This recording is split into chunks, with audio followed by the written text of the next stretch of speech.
Bismillahirrahmanirrahim. Assalamualaikum. Magandang umaga sa atin po lahat.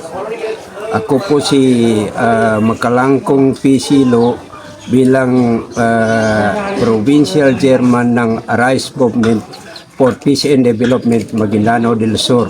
At isa pong Chairman ng cooperative na yung Badak Multipurpose Cooperative. At mula pa ng 2015, naging partner na po namin ng IRDF. Happy 35 anniversary sa IRDF po. Matagal-tagal na po na panahon na ako po ay ang Badak at saka IRDF ay magkatunggali bilang isang mga organisasyon sa samahan. Maraming salamat po. Ang IRDF po, ang ikinalulungkot po nila ay hindi po sakop ang aming province kasi ang nasasakupan po lang nila ay North Cotabato at saka Davao del Sur. Nang magkakilala po kami, naging malawak na po yung area of responsibility nila dahil kasama na po yung ARM pa noon, hindi pa BARM.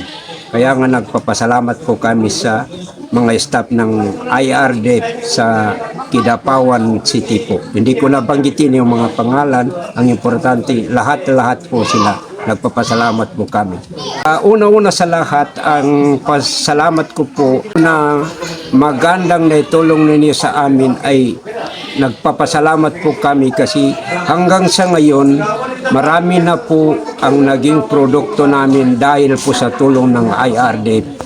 Ang kagandahan po dito na nangyari sa amin, may sarili na po kaming produkto na tulad ng organic fertilizer. Ang raw material po namin is water hyacinth, coco peat at saka goat manure, composting machine po.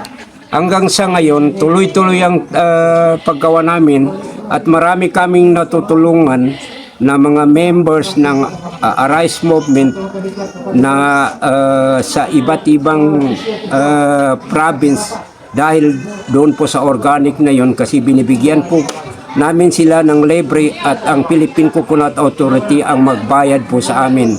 Ng bawat every 1 kilo is 10 pesos ang bayad ng PCA sa aming product. Dahil doon sa inituro ng IRDF at saka Arise kung paano namin maabot yun. Kaya isa yun na malaking pasasalamat namin. Sa ngayon tuloy-tuloy ang mga kabuhayan nila.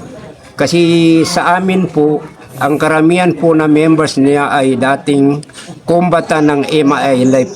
Subalit sa ngayon, hindi na po kami humahawak ng baril.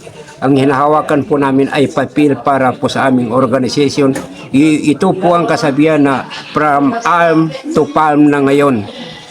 Maraming salamat kasi dahil po sa Arise at saka IRDF sa pangunguna po ng aming pinakamamahal na director, si Ma'am RC Glipo po, at sa kanyang katiwala dito na palagi kong kasama si Ma'am Flor Suson po at sa mga staff.